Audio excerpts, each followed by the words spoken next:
राज्यातील मंत्री आणि अधिकारी हनी ट्रॅपच्या जाळ्यात अडकल्याचा दावा। हनी ट्रॅपच्या माध्यमातून गोपनीय कागदपत्र बाहेर येत असल्याचा आरोप। सरकारने स्पष्टीकरण द्यावं, नाना पटोलेंची मागणी। नागपुरातल्या बँकेला मराठीचं वावडं। मराठी कागदपत्र स्वीकारण्यास बँकेचा नकार। हिंदी किंवा इंग्रजीमध्येच कागदपत्र देण्याचा आग्रह।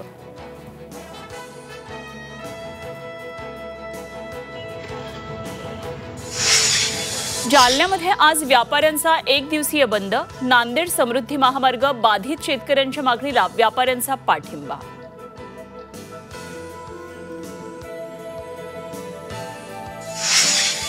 जीएसटी प्रणालीमध्ये मोठ्या बदलाची शक्यता। 12% स्लॅब काढून टाकण्याची सरकारची तयारी असल्याची सूत्रांची माहिती। जीएसटीतील बदलासाठी पीएमओचा हिरवा कंदील असल्याची ही माहिती।